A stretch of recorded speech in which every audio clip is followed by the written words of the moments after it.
U rikthyem në studio si që potencova dhe në fillim pas qytetit të Tetovës që keshim Visar Sadikun, gazetarin tonë, drejt për drejtë, pikërisht ku foli shumë gjëre gjatë lidhur me Kurban Bajramin, ku qytetarët e atij qytetit kanë filluar për të bërë blerjen e tyre, ashtu në çdo qytet, ashtu edhe në qytetin tonë të Shkupit. Por ne e dim që ka një tjetër rëndësi dhe në prag të festës së Kurban Bajramit, një nga ibadetet të themi më domethënëse në Islam mbetet Kurbani, simboli i devotshmërisë, sakrificës dhe solidaritetit njerëzor. Përmes këtij adhurimi, besimtari jo vetëm që afrohet të themi me krijuesin, por njëkohësisht shtrin dorën e ndihmës ndaj familjeve në nevojë dhe kategorive sociale. E për të kuptuar më gjërësisht rëndësinë fetare, humane dhe organizimin institucional të Kurbanit në kuadër të Bashkisë Fetare Islame në vend, sot do të bisedojmë me të ftuarin tonë Habib Ebibi, përgjegjës i arkivit pranë Bashkisë Fetare Islame. Përshëndetje, i nderuar, mirë se erdhët në emisionin e mëngjesit. Përshëndetje dhe juve, është kënaqësi të jem si tuaj. Faleminderit për ftesën. Si përkufizohet Kurbani në Islam dhe cilat janë argumentet fetare mbi obligueshmërinë e tij? Bismillahirrahmanirrahim. Falënderimi, lavdërimi takon Zotit Xheleshanu. Përshëndetje tonë ja dërgoj Muhamedit alayhis salatu wassalam. Normalisht të flasësh për temën e Kurbanit në një minutazh të caktuar, normalisht nuk do të mund t'i përmbledhim gjithë ato të cilat janë thënë dhe janë shpjeguar në lidhje me ibadetin e Kurbanit, mirë po ne do të mundohemi që të prekim pikat më kryesore, më të rëndësishme të këtij ibadeti. Se përket përkufizimit se si përkufizohet dhe si kuptohet Kurbani, do thotë therrja e një kafshe të caktuar në ditët e caktuara, pra që siç janë ditët e Bajramit, me qëllim afrimin tek Allahu Xheleshanu apo afrimin tek kënaqësinë tek Allahu Xheleshanu. Andaj, Kurbani kuptohet ka ditë dimensione të saja. E para është dimensionin fetar përmbledh, pra afrimi tek Allahu Xheleshanu, sakrificën, e cila siç e potencuat edhe në fillim se është një ibadet i veçantë, i rastësisë të veçantë. Dhe dita ka karakterin e dimensionit social, pra i ban njerëzit më human, i afron njerëzit njëri me tjetrin. Se përket dispozitës se çfarë është sipas rregullave të parimeve islame, sepse çdo ibadet në Islam ka hukmin apo dispozitën e saj se çfarë është me ngrit peshën. Brenda medhhebeve normalisht se ka qëndrime dhe mendime të ndryshme, mirë po ne përderisa i përkasim medhhebit Hanefi, do të ndalemi vetëm në drejtimin Hanefi. Pra sipas medhhebit Hanefi, dispozita e Kurbanit për ata të cilat plotësojnë disa nga kushtet dhe ata të cilat kanë mundësi financiare, është vajib therrja e Kurbanit. Ndërsa sa i përket argumenteve fetare, se si është ku bazohet dietarët në atë se është më pasaj vajib dhe që e ka kërkuar Zoti Xheleshanu për neve, edhe pse historia e Kurbanit lidhet që herët, por them ne nuk do të ndalemi në atë aspektin historik, daton që nga koha e Ibrahimit alayhis salam me birin e tij Ismail alayhis salam, kur për hir të Zotit vendosi që ta therrë, ta sakrifikojë atë. Sipas parimeve kuranore, argumenti i cili është në bazë, më pastaj që obligon besimtarin kur plotson kushtet për therrjen e Kurbanit, është ajeti i dytë i surës Kauthar, fasalli li rabbika wanhar. Pra, fal namazin për Zotin tënd dhe therr Kurban. Pra, përmes këtij ajeti kuranor dietarët kanë konstatuar faktin se është obligim, pra vajib për besimtarin ai i cili plotson kushtet për therr Kurbanin. Të flasim pak për kushtet që duhet t'i plotësoj Kurbani, cilët janë ato kushtet dhe si dhe personi i obliguar për therrjen e tij. Normalisht se në Islam çdo obligim, çdo ibadet, çdo adhurim ka kushtet të cilat duhet përbushen para realizimit të atij adhurimi, gjatë realizimit dhe në përfundim të adhurimit. Normalisht edhe te çështja e Kurbanit, pra këtu janë dy gjëra. E para ka të bëjë me kushtet e vet kafshës e cila duhet të therret për Kurban dhe personi i cili therr Kurban. Prej kushteve më kryesore të cilët duhet t'i përmbush kafsha e cila është për Kurban, pra të jetë niyeti se kjo kafshë do therret për kurban. Më pastaj ajo kafshë të jetë prej kafshëve shtëpiake. Shumica e dietarëve mbajnë këtë qëndrim se kafsha e cila është për qëllim për therrje për kurban duhet të jetë prej kafshëve shtëpiake. Pra kafshët shtëpiake mund të jenë lopa, dhia, delja e kështu me radhë. Prej kafshë e cila lejohet edhe therrja e saj është edhe devja, mirë po në mesin tonë, në vendin ne ku jetojmë, nuk kemi deve.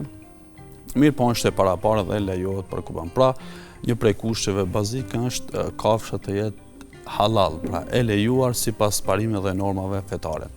Prej kushteve tjera të kafshës pra shumë është që të jetë e shëndosh kafsha, mos të kenë ndonjë sëmundje apo ndonjë çalim, ndonjë thirrje të këmbës apo ndonjë mangësi në aspektin fizik, pra mos të hetohet që nga larg ajo kafshë ka mangësi në trupin e saj, sepse dietarët kanë diskutuar çështën se nëse është një diçka paksa e vogël që nuk bie ndoshta edhe shumë në sy, ajo edhe lejohet. Mirë po çdo herë duhet pas parasysh besimtarët që ta kenë prioritet ta zgjedhin kafshën më të mirë të mundshme për ta thërë kurban.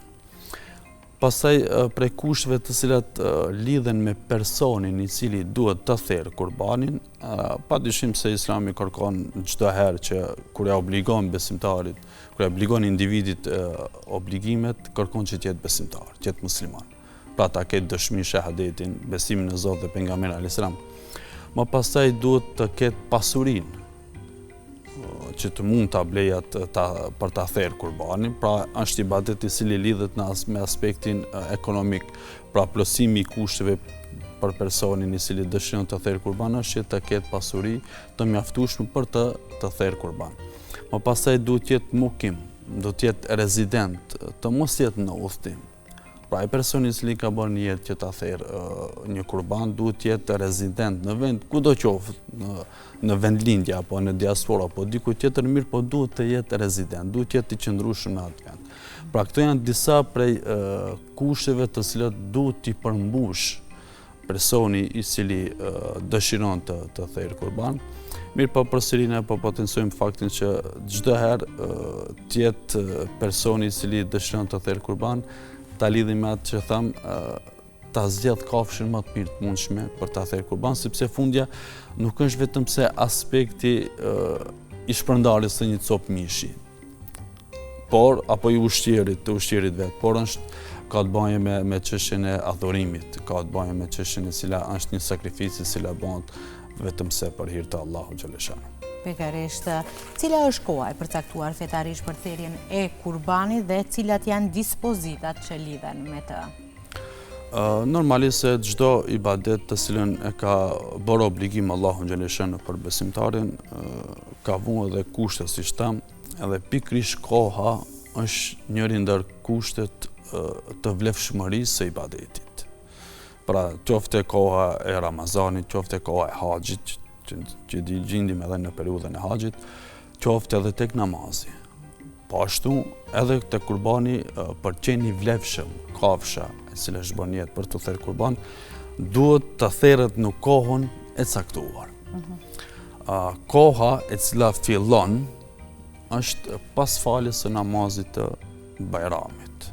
Pra prej kur lejohet, më pasaj për të llogaritur si kurban tek Allahu xhaleshanu me niyet në shtrimi dhe arritjen e kënaqësisë dhe vëshmërisë së Allahu xhaleshanu fillon pas faljes së namazit të Bajramit. Argument për këtë kemi hadithin e pejgamberit alayhis salam, i cili ka nëpërmjet shumë haditheve që flet në lidhje me kurbanin, në njërin prej tyre thot prej punëve të para që do të bëjmë fi hadha al-yawm, në këtë ditë, pra në ditën e Kurban Bajramit thot nusalli, thot do të falemi, pra do të falemi namazin e Bajramit. Thumë me energji, më pasaj do të kthehemi, thot në shtëpi tona, në vendbanimet tona.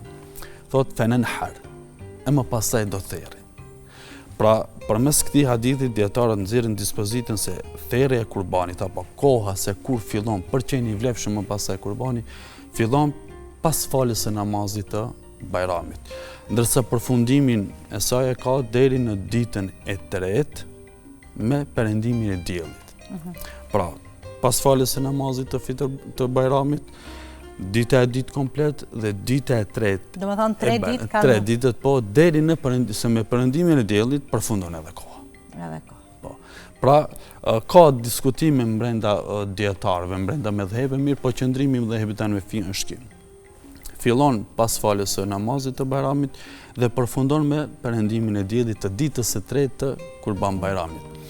Dhe një gjë që të cilën kisha dëshiruar ta shtoj edhe këtu, sepse ne jemi në vazhdimsi brenda popullatës, xhamatit, kemi komunikime të cilat njerëzit ndajnë brenka të ndryshme, edhe shpeshherë përdoret në mesin e popullit tonë një shprehi apo nuk kisha dësh ta them si formulimi bindjes, po një keq kuptim i disa parimeve fetare në lidhje me pikërisht me kurbanin. Tek ne është e theksuar edhe thera e kurbanit për personat të cilët kanë vdekur, për familjarët tonë. Ata deshta të pyes, a është e lejueshme? E lejueshme është, normalisht ka diskutim më të thellë këtu, mirë, po nuk do të ndalemi, sepse nëse e kalon emanet testament personi i cili ka vdek, kalon testament familjar që të therin kurban, ai kurban duhet të shpërndahet gjithsesi sadaka. Mirë, po nëse vetë dëshirojnë familjarët e tij t'ja therin si dhurat një kurban, ai merr tretmanin komplet sikur kurbanin ai cili theri cili është i gjallë. Dhe koha pikërisht sepse tek ne sot shumica therin. Jo.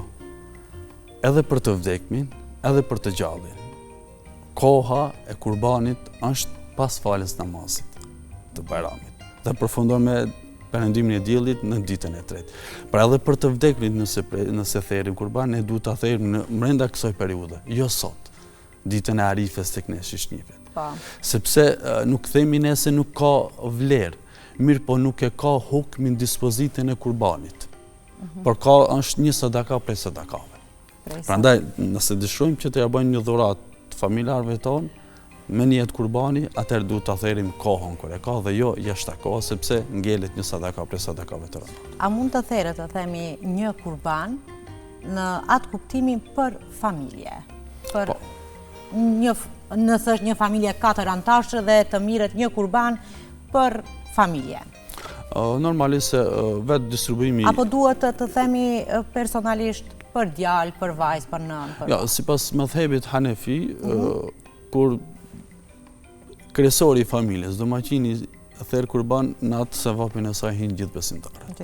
Nëse në mëdhëba tjera Shafie kështu ka tretman tjetër, ndërsa në mëdhëbën Hanefi personi i cili therr do thotë tek ne si e përdorin domaçini i shtëpisë. I pari i familjes, ai i cili i zoti i shtëpisë, ai i cili mirë mban familjen, nëse therraj i përfshin gjithë ai sevap, ajo mirësi edhe antarët e tjerë të familjes. Cilët janë dimensionet fetare, sociale dhe humanitare të mishit të kurbanit? Ne theksuam kalimthi se vetë kurbani është një ibadet shumë dimensional, brenda përmend asaj të cilën të parën e përmbushën është aspekti fetar. Pra, besimtarë arrin devotshmërinë tek Allahu xhalesharu përmes therrjes së kurbanit, sepse kemi edhe ajete tjera të cilat flasin për këtë çështje, siç e kemi edhe ajetin në të cilin Allahu xhalesharu përmend se as mishi, as gjaku, asgjë nuk arrin tek Allahu xhalesharu, por ajo që arrin tek Allahu xhalesharu është devotshmëria e besimtarit. Pra sinqeriteti i pastër i flijimit, sepse Allahu xhalesharu e dëshiron shumë këtë ibadet, këtë adhurim nga besimtari, pra në aspektin fetar e arrin devotshmërinë tek Allahu xhalesharu, ndërsa në aspektin social i ndihmon njerëzit, bon social, krijon raporte reciproke ndaj njëri tjetrit, si dhe në aspektin humanitar e bën njeriu më human, e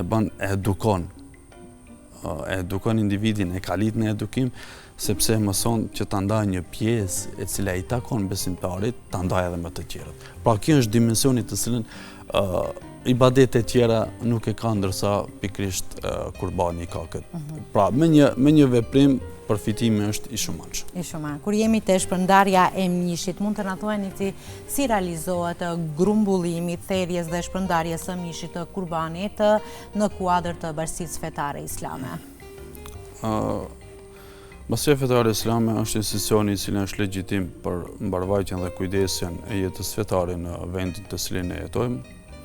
Dhe në mbledhjen e fundit të riasetit të saj, Pasia Fetare Islame me anëtarët e riasetit kanë bërë caktimin e Komisionit Qendror të Kurbanëve. Më pasaj, ky komision ka përsipër për obligim që të hap ofertat, të vendon kushtet për thertorët apo për aplikuesit të cilët dëshirojnë që të paraqiten me kurbanet e tyre. Kjo qëndron dikun 10 deri në dijaf hapja kushtimisht me thonë e kësaj oferte konkursi. Dhe më pasaj vendon kriteret që ata të cilët paraqiten me kafsh të jenë thertorët të përmbushin norma standarde paksa më të mira. Çdo njeri i jepet prioritet kësaj gjëje, pra të jenë kushtet veterinare sanitare në formën më të mirë të mundshme. Më pasaj bën mundësimin e pagesave të kurbaneve në institucionet të saj, duke filluar nga riaseti i Basisë Fetare Islame, Fakulteti i Shkencave Islame, medreseja, miftinit përkatëse në territorin tonë, si dhe përmes platformës online pagesat. Pra, ky komision ka obligëshmërinë e gjithë këtyre procedurave pastaj. Dhe në momentin kur vije koha, momenti i Bajramit, pra kohën e therrjes së kurbaneve, gjithë ato thertore të cilat u vazhdon numri i caktuar i kurbaneve, në për gjithë ato thertorët në për territorin tonë të cilët gjenden, ky Komision Qendror i Kurbaneve bën përzgjedhjen e komisioneve tjera, të cilat do të ndjekin për së afërmi, do të vëzhgojmë, monitorojmë punën në çdo thertore. Duke fillu që nga therrja. Pra, ky komision ka për obligim që emanetin të cilën e kanë dhënë besimtarët në institucionet e Basisë Fetare Islame të shkojë ashtu siç duhet. Pra, therret të bën sipas normave dhe parimeve fetare.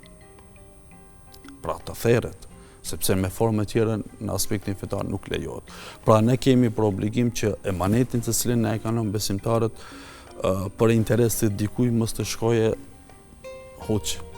Mirë po, kemi atë përgjegjësinë, sepse kemi edhe përgjegjësi para Zotit. Pra, ky komision i cili caktohet nga Komisioni Qendror i Kurbaneve monitoron që nga fillimi në bashkëpunim me thertorët, me personat të cilët janë të caktuar nga ana e thertorëve për therrjen e kurbaneve, që ata ta therrin në formën islame. Pra, komisioni vëzhgon këtë.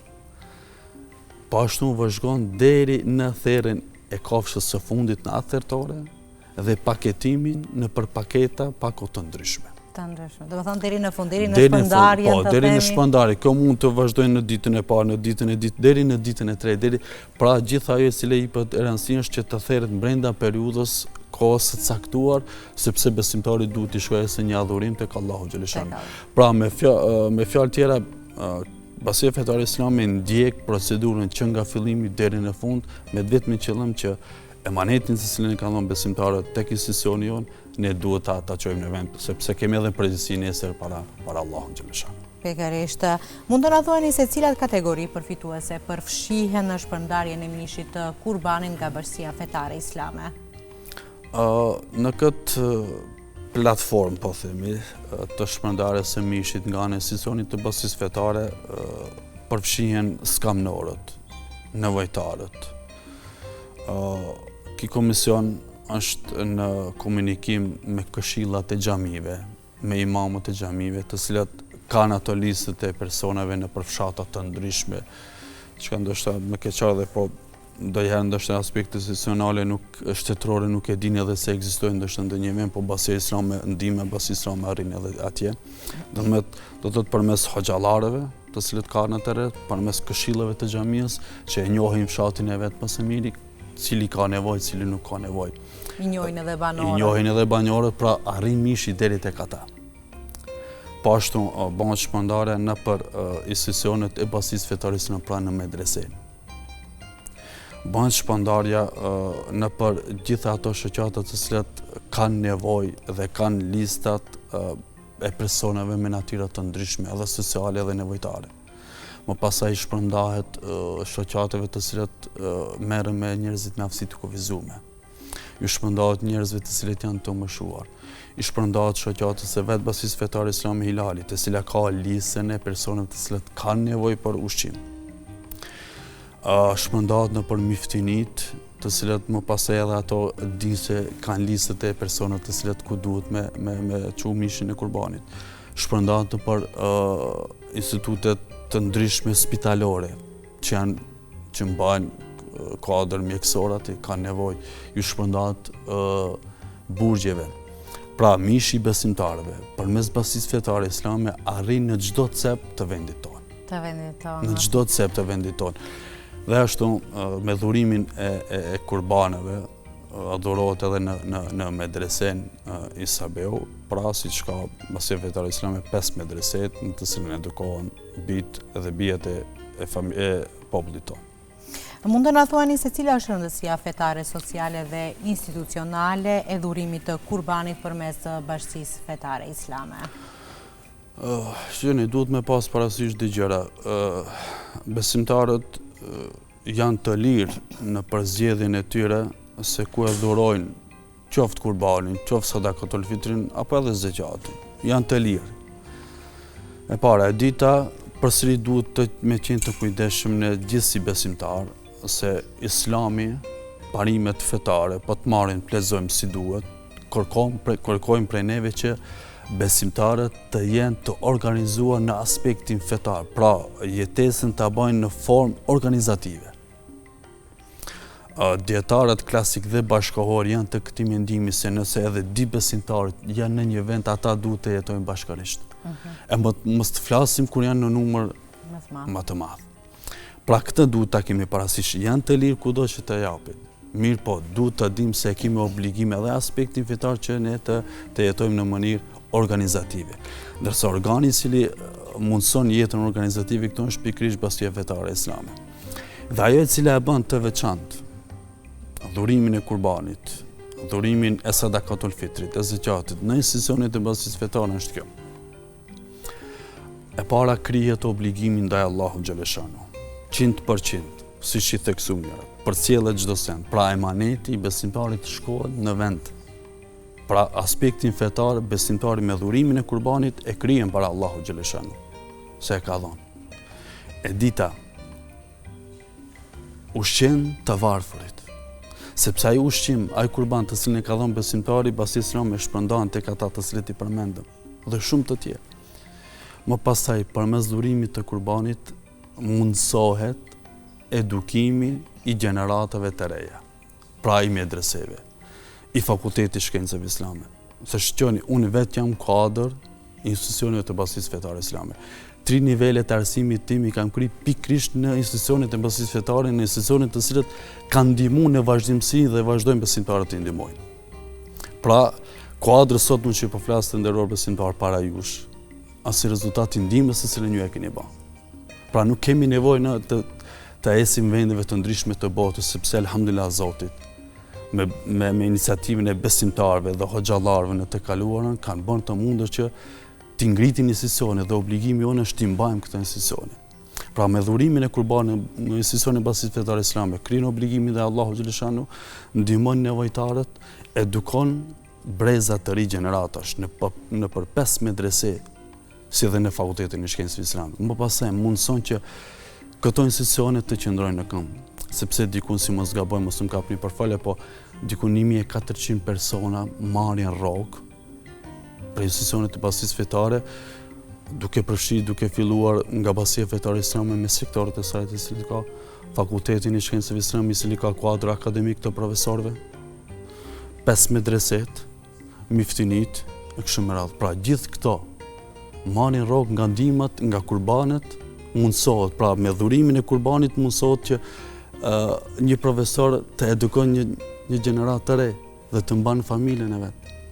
Pra ajo çfarë e bën thashë të veçantë. Kjo është e lidhur zinxhir. Është zinxhir. Pra me një dhurim, me një kurban, me një fitër, me një sadaka në Basinë Fetare Islame, gjitha këto i merr.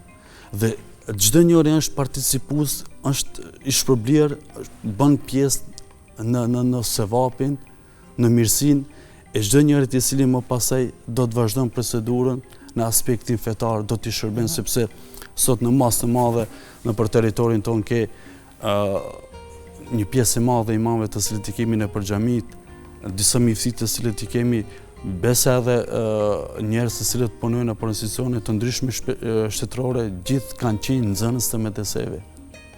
Pra atë kontribut të cilën besimtarët e kanë bërë më herë dhe vazhdojnë ta bëjnë, sot këto njerëz, këto gjenerata i shërbejnë këtij populli, i shërbejnë këtij vendi, jo vetëm besimtarëve, por gjithë vendit. Duke përfshirë gjitha nacionalitetet dhe etnitë në vendit në cilën ne jetojmë. Pra e shqetësoni të nderuar se me dhurimin një kurbani në medresë, në institucione basis fetare islame, edukon një gjenerat të cilët në të ardhmen do të shërbejnë gjithë këtij populli dhe gjitha i përfshin ato të cilët i përmendëm në përgjithësi.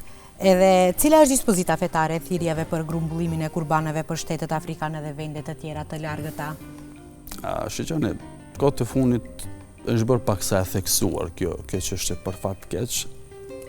Ne e them se besimtarët janë të lirë të veprojnë, të dhurojnë ku donë.